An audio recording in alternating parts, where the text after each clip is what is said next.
Hello everyone, Earl Henderson, Primordial Defense. Thank you for watching. I have another Monday quarterback video for you. I'm going to play this video and talk about things that are going on, to better explain what's going on, and talk about things that I think that are being done right and or done wrong. Here we go. To inform and educate the public. Video was intended to inform and educate the public about a critical incident in our community. This video may contain strong language as well as graphic images which could be disturbing to some viewers. Viewer discretion is advised. The following video and audio were gathered from various sources, including surveillance cameras, 911 calls, in-car squad cameras, and body-worn cameras worn by the responding officer. This incident began in the area of 400 Poplar Street when the suspect, Wyatt Beckler, called 911. When the first Fort Wayne police officer arrived, he saw a man in a blue hoodie walking from the incident location, allegedly with a gun. The officer made contact with the suspect, who was non-compliant. Verbal commands were given and repeated. Wyatt reached into his pocket as if to retrieve a weapon and was shot. Here is the initial 911 call. 911, what is the address of your emergency?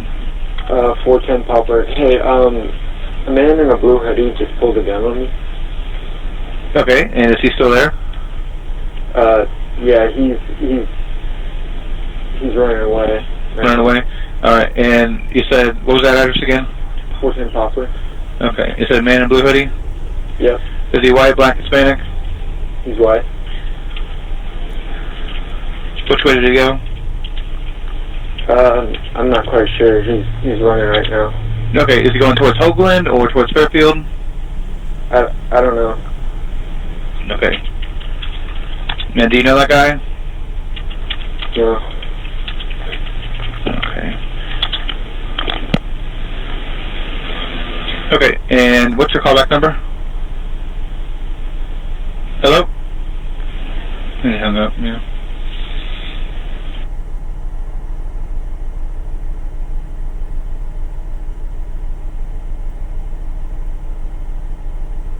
I got a male in a blue hoodie right here at Poplar and Hoagland.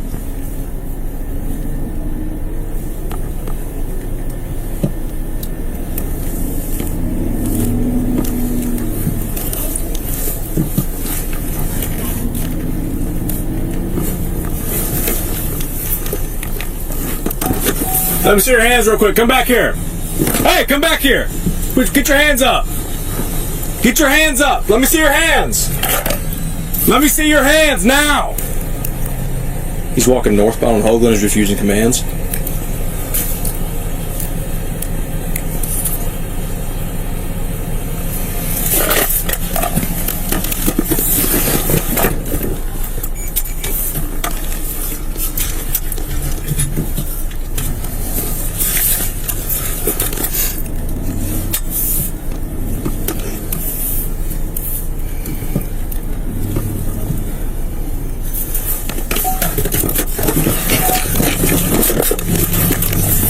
Let me see your fucking hands now!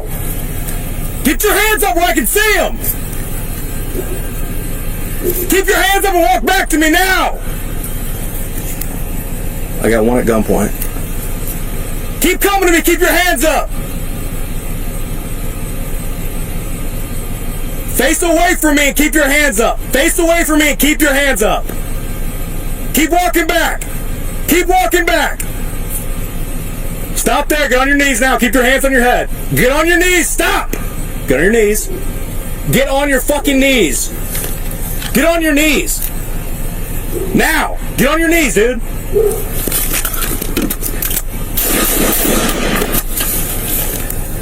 Shots fired. One down. Shots fired. One down.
After the shooting, the suspect was rendered aid until relieved by medics. The knife was located in the suspect's right front pants pocket. Prior to calling 911, Wyatt was conducting YouTube searches on types of suicide by cop scenarios.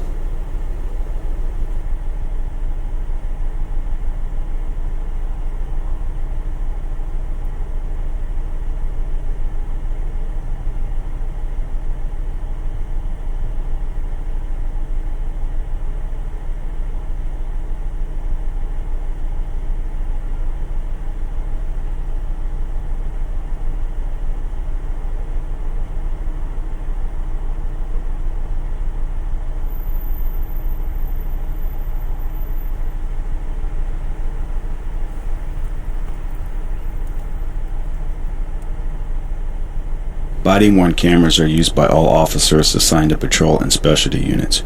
Per policy, they are worn to training and manufacturing standards. It is important to note that the camera lens is fixed and does not capture everything seen or experienced by the officer. When activated, both audio and video turn on. The body-worn camera has a buffer of video without audio for 30 seconds prior to activation. This feature is designed to capture incidents that happen suddenly when the officer may not have time to immediately activate the camera. A portion of this incident was also captured on the responding officer's in-car camera. Most marked and unmarked vehicles assigned to patrol have a camera mounted inside, which activates when the emergency lights are turned on. The camera can also be manually activated. These in-car cameras have a buffer of video without sound. Upon activation, the camera goes back 1 minute and starts recording.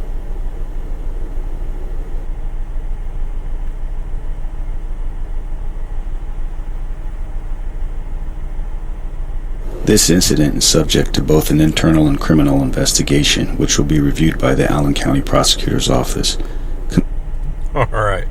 I don't know why, but like the narrator of this video, for some reason, it just makes me think of like a commercial, or like the opening scene to Law and Order. You know, it's like, these are their stories, blah blah. So this guy, no details on what kind of issues this guy was having, other than the fact that he had obviously been searching things about what they talked about in that video. And I have to be careful with saying that S word, because I have had some multiple emails come to me from YouTube asking if I'm okay, and giving links to S-word hotlines. And I actually had one video temporarily removed by Facebook, or not Facebook, by YouTube, because it talked about the S word in there, and I appealed it and said, hey, I'm not talking about me or having ideations or anything like that. I was commentating about what was possibly going on, and then won that appeal, and they put the video back up. I'm assuming it's an algorithm that they have set up so that when people start talking about stuff and mention the S word, that it flags it for automatic whatever. So I'll just refer to the S word as unsubscribing from life. And I've done that before in some other videos, because I've kind of known that that word can get caught in filters and stuff.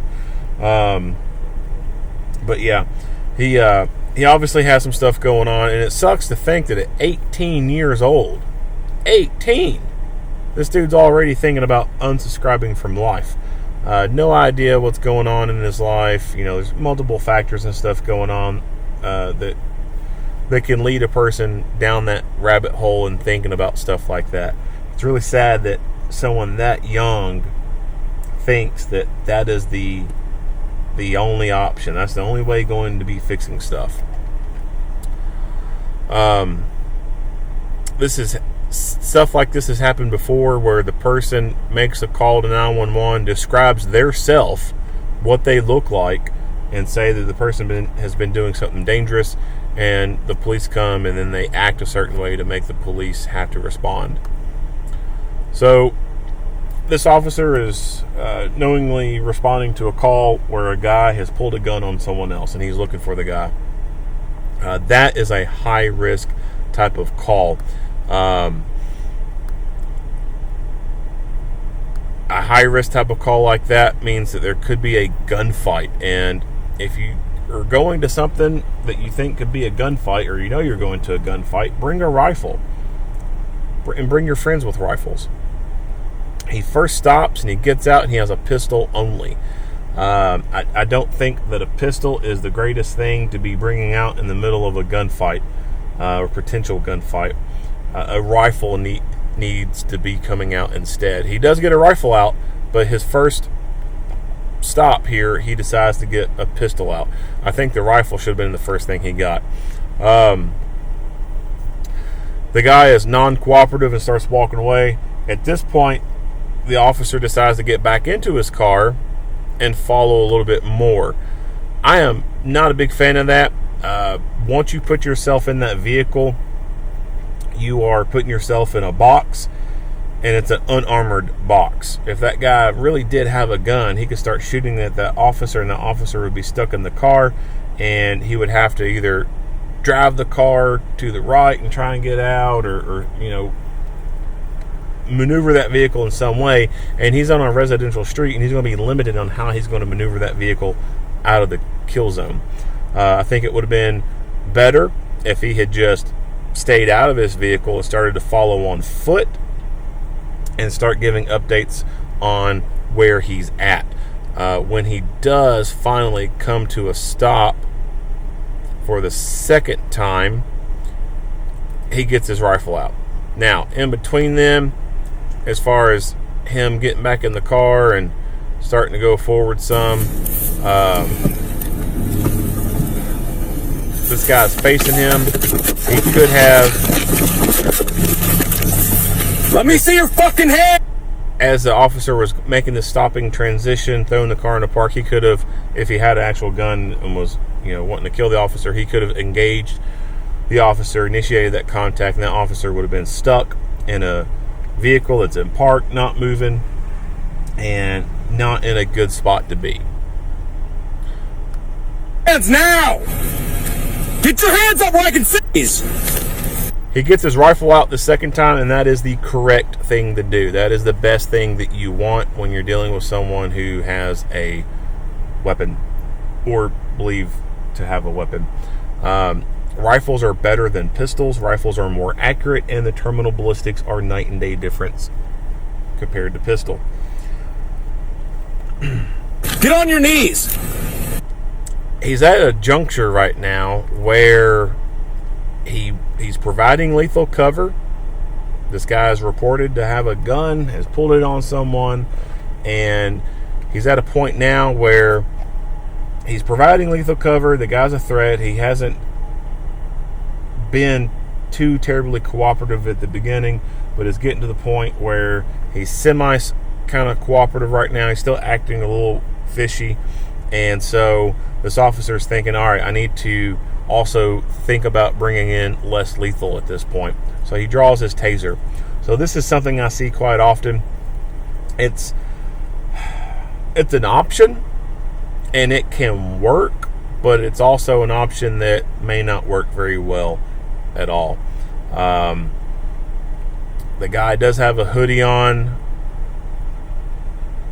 That is a thicker layer of clothing, and that could lead to a probe disconnect. He's holding the rifle one-handed. You can shoot rifle one-handed. It's not terribly it's not 100% easy to do. It's not like you're just holding a pistol out. A rifle can be heavy, and so it can be difficult to maintain a good sight picture on someone holding a rifle up one-handed and then holding something else in your other hand. I think you needed to be just staying focused with the rifle and stick with it. I mean, I applaud him for wanting to go to less lethal and provide a less lethal option to avoid having to use the rifle, but it's not easy to do two things like that at once, and he's really setting himself up to a disadvantage by trying to wield both of these things at the same time. The guy suddenly makes a rapid movement, and he does the right thing by just dropping the taser to the ground. There's no sense in trying to preserve this thing and put it back in the holster all carefully. The hell with it. Like, drop it, get your support hand back on that rifle, and do work. And that's what he ends up doing. Now, get on your knees, dude. Dude. Get on your knees, dude.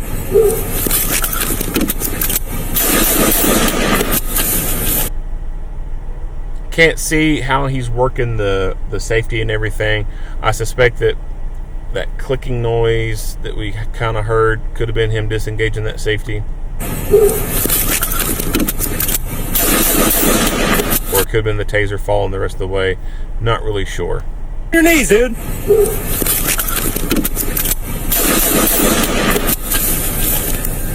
Shots fired, one down, shots fired. But we see that after he is fired, he throws that rifle back on the safe. So this is something I've talked about before. I think this is a training scar. I really do. When you look at rifle training and the way it's done, just like with pistol training, you have multiple drills, multiple evolutions that you do, and it's all repeated multiple times. And when you do things multiple times, it becomes a bit of a habit and a muscle memory. And so when you have students on the line for rifle classes, and you're even doing the snap shooting, you start with your rifle down, safety on, present rifle comes up, safety off, bang, bang, bang, safety on, rifle back down, repeat. Rifles down, safety on, bring it up, disengage safety, bang, bang, bang, engage safety, bring it down, bring rifle up, disengage safety, bang, bang, bang, engage safety, bring it back down. That's habit forming. And in a scenario like this, where the guy is presumed to be a threat, he's reportedly pulled a gun on someone, why do you want to throw your safety back on so fast? That, to me, is almost like if you had a handgun and he went bang, bang, bang, you throw the handgun back in the holster as fast as you can. That makes zero sense to me. 0 cents. He's still got his hand on the rifle. He's indexing. You don't see his finger on the trigger. Why throw the safety on at this point? It's completely unnecessary, and it's adding just one more bullshit step to have to go through to put rounds down range. You pull your pistol out of your holster and you index your finger, but you don't take the safety off because you don't have a safety with striker fired pistols. A lot of your modern guns now do not have external safeties. Some of your MMPs may have external safeties, but if you're dealing with Glocks, and that is a gun used by the majority of law enforcement in this nation, you pull your Glock out of your holster, it don't have an external safety. You just keep your finger outside the trigger guard. And that seems to work with everyone, right? Pointing your gun at someone, there's no external safety on, you point it down at the ground, there's no external safety on, you whatever. Until you put that gun, that handgun, in the holster, that holster is its safety. It surrounds the trigger and keeps things from hitting it. But while it's out, all you gotta do is put your finger on that trigger and make it go bang. There ain't no bullshit you gotta mess with. But when it comes to rifles, people got it wrong, in my opinion. They want to keep that damn safety on at all times, and then when they want to fire, they want to take that safety off, and then immediately after firing, they want to throw it right back on. Why? Because that's how training has been done to them, and that is a training scar, in my opinion. His safety should have been off the minute he came out the car with the rifle and aimed it at this guy, and he fired, and the safety should have remained off after firing. The only time that safety needs to be put on is when he is going to take both hands off the rifle and sling it. that's when you throw the safety on, because with the slung rifle and you not holding it out in front of you, you don't know if the trigger is going to get caught by a radio antenna or get caught by something hanging off the vest or something like that and cause it to discharge. That's why you want to have the safety on a rifle. If you've got it in both hands or even your one hand and you got it pointed at that threat, the safety needs to be off. Because like I said earlier, if you pull your pistol out of your holster and it's a modern striker-fired pistol and you aim it at them, you don't even have an external safety at that point. So what's the fucking difference? You're putting yourself at a disadvantage when you keep wanting to throw that damn safety on. Fired, one down. Shots. So, Dude. it cracks me up sometimes when they'll show the person, they get shot, and then boom, they hit the ground. Now they gotta throw the blur box over them. Like, come on now. Like there's nothing graphic to be seen here. You know, the act of shooting him wasn't covered, but now that he's fallen to the ground, now you gotta cover him. Like, he's not gonna have blood just flowing out everywhere, right? Unnecessary censorship, in my opinion. On your knees, Shooting dude. him in the back.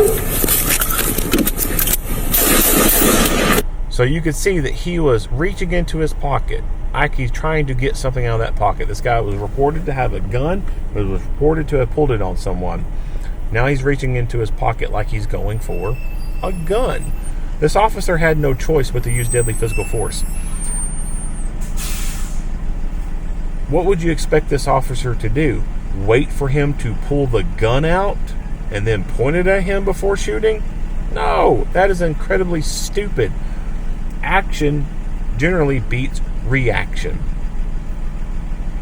If you get to make the first move, then generally you will succeed in most things.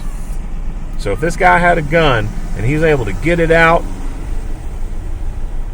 without being stopped, he could have got it out and fired it at that officer and maybe got a lucky hit and hit that officer before that officer could return fire. It sucks that the bad guys always generally get to make that first move. They get to dictate what goes on. They get to lead things because of action versus reaction. They generally have the advantage when they get to make that first move. And officers are always going to be at a disadvantage because of that. And officers are going to be at a disadvantage when it comes to the use of force because they are always throttled. They always have to keep their level of force low and then only match it when that person decides when they are going to increase it, generally speaking. This officer perceived that this guy was going for a gun, and he decided that he was not going to wait for this guy to pull the gun out and point it at him. This officer was in fear for his life, and he decided to act appropriately. He discharged a few rounds into the threat and stopped the threat. Just because his back was facing to him doesn't make him any less than a threat. That guy standing in that position could have pulled that pistol out and then extended his arm outwards and back towards the officer while still having the majority of his back facing the officer. Just because a person has their back faced to you does not mean that they're not a threat. They can still very much be a deadly physical threat with their back faced towards you. People who have this notion that shooting people in the back is wrong, I don't know where they're getting this from. It may be, their life of being brought up in front of the TV, and it's this Hollywood, dramatization thing of, you never shoot a person in the back, that's the wrong thing to do, blah, blah, blah. There's nothing wrong with it. It is a viable option. It is a good tactical option. The only thing about positioning is when you think about traditional firearms training and you got targets on the line, it's always facing you, right? That's not realistic either. So I think that some targets made by manufacturers need to include realistic depictions of a target where a back is facing to the student, and or sitting in a sideways type of orientation. 3D targets, these are useful for kind of showing the angles that you need to be thinking about when firing into a human-shaped object, because when you think about being on a flat range and you got a target squared to you, you're shooting center mass, you're right in the middle, yeah, that's easy to visualize. Oh yeah, I'll shoot right there to be able to get to the heart. But what if they're turned at an angle? What is then the best place to be firing into? And 3D targets, I think, really help with that. They kind of help with the visualization of that, to help the student understand better the 3D effect of it and where they need to be aiming their gun to put rounds into that heart.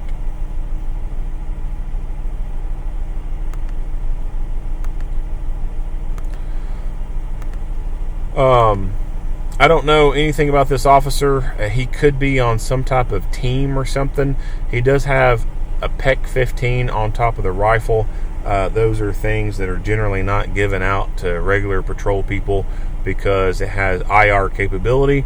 And IR capability means that you're going to have night vision to see the thing with. So this guy's got to have night vision in his vehicle to make this thing useful. Yes, it does has a visible laser in it as well, but if all you're wanting is a visible laser, there's a hell of a lot cheaper options out there than a PEC 15 just for visible laser purposes. So this guy may be someone who has more additional firearms training. He's a little bit more squared away than other regular patrol people. Don't know that for sure, but that's just a kind of a speculation at this point.